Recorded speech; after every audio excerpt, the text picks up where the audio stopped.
최근 들어 이상하게 일이 꼬이기 시작했다면, 갑자기 건강이 나빠지거나 가까운 사람들이 하나둘씩 멀어지고 있다면, 그리고 이 모든 게 논리적으로 설명이 안 된다면 여러분은 지금 누군가의 표적이 되어 있을 수 있습니다. 미신이라고 치부하기엔 너무나 많은 사람들이 똑같은 패턴을 겪고 있어요.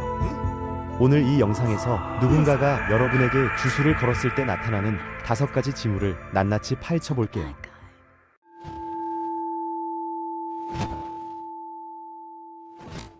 우선 가장 먼저 봐야 할 건 여러분의 직감입니다. 많은 사람들이 물리적인 증거부터 찾으려고 하는데요. 사실 가장 먼저 반응하는 건 우리 몸의 본능이에요. 아무 이유 없이 특정 장소에 가면 숨이 막히거나 어떤 사람만 만나면 온몸에 소름이 돋거나 예전엔 편안했던 공간이 갑자기 불쾌하게 느껴지는 경험 있으시죠? 이건 단순한 기분 탓이 아닐 수 있어요. 우리 뇌는 의식이 인지하기 전에 위험 신호를 먼저 감지하거든요. 동물들이 지진 전에 미리 도망가는 것처럼 인간도 에너지의 변화를 본능적으로 알아챕니다.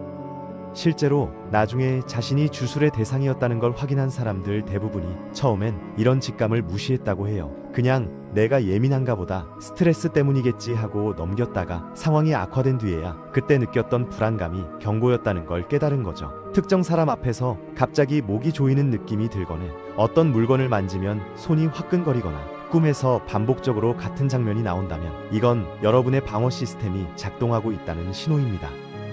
이런 직감과 함께 나타나는 게 설명할 수 없는 신체 증상이에요. 병원에 가도 아무 이상이 없다고 하는데 분명히 몸이 안 좋은 거죠. 한 여성의 사례를 말씀드릴게요. 평생 건강했던 사람인데 어느 날부터 갑자기 오후 3시만 되면 극심한 피로감에 쓰러질 것 같았대요. 모든 검사 결과는 정상이었습니다. 의사는 스트레스라고 했지만 본인은 알았대요. 이건 보통 피로가 아니라 뭔가가 자기 에너지를 빨아가는 느낌이라고요.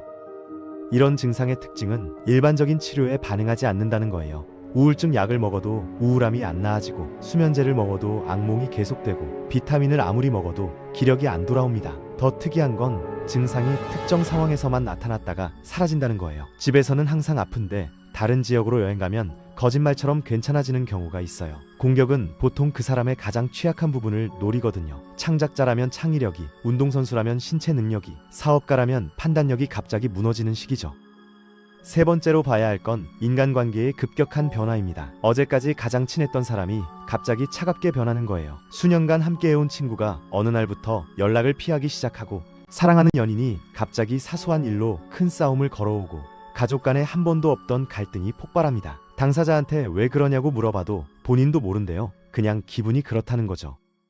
이런 현상의 무서운 점은 도미노처럼 번진다는 거예요. 한 사람과 멀어지면 끝이 아니라 그 다음 사람까지 연쇄적으로 관계가 무너집니다. 결국 여러분은 점점 고립되어 가는 거죠. 그리고 고립된 사람은 도움을 요청할 곳이 없어지기 때문에 더 쉽게 무너집니다. 소통에서도 이상한 일들이 생겨요. 분명히 보낸 메시지가 전달이 안 되거나, 여러분이 한 말이 완전히 다르게 전달되거나, 하지도 않은 말을 했다고 기억하는 사람들이 생기는 거죠. 네 번째는 삶의 패턴이 갑자기 무너지는 거예요. 우리 모두 가끔 운이 안 좋은 날이 있잖아요. 근데 이건 다릅니다. 특정 영역에서 계속해서 같은 방식으로 일이 틀어지는 거예요. 분명 잘 되고 있던 일이 어느 순간부터 무조건 실패하기 시작합니다. 계약 직전에 항상 뭔가가 터지고, 중요한 발표 때마다 목이 잠기고, 시험만 보면 머릿속이 하얘지는 거죠.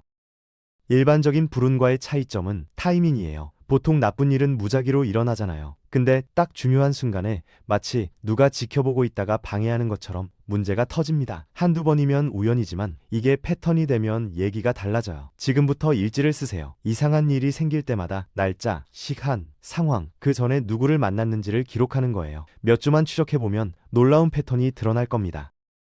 5번째 징후는 여러분의 공간에서 이상한 물건이나 배치를 발견하는 거예요. 이건 물리적인 증거라서 다른 징후들보다 확실합니다. 의도적으로 부정적인 에너지를 담아놓은 물건들이 있거든요. 빨간 실로 묶인 허브 다발이나 필이나 못이 들어있는 작은 병이나 머리카락이나 손톱 조각이 담긴 주머니 같은 것들이요. 이런 건 보통 눈에 잘 안 띄는 곳에 숨겨져 있습니다.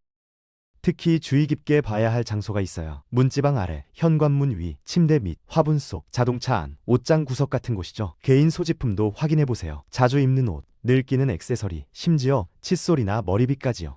갑자기 특정 물건이 불편하게 느껴지거나 착용하기 싫어진다면 뭔가 조작됐을 가능성이 있습니다. 집안의 배치가 저절로 바뀌는 경우도 있어요. 분명히 세워놓은 가족 사진이 엎어져 있거나 물건들이 원래 위치에서 이동해 있는 거죠. 만약 의심스러운 물건을 발견했다면 절대로 맨손으로 만지지 마세요. 장갑을 끼거나 집게를 사용해서 제거하고 얼굴 가까이 가져가지도 마세요. 부정적인 에너지가 담긴 물건은 직접 접촉으로 전이될 수 있거든요.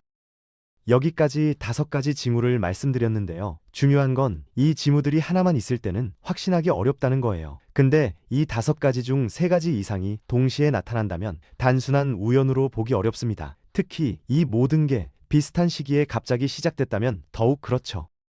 그러면 어떻게 보호할 수 있을까요? 우선 공간 정화가 필수입니다. 소금은 수천 년간 부정적인 에너지를 막는 데 사용되어 왔어요. 현관문 앞에 소금을 뿌려두거나 세이지나 팔로산토를 태워서 연기로 공간을 정화하거나 종소리로 기운을 바꾸는 방법이 있습니다. 개인적인 보호도 중요해요. 흑요석이나 블랙토르마린 같은 보호석을 지니고 다니거나 매일 아침 자신 주변에 빛의 보호막을 시각화하는 명상을 하는 것도 효과적입니다.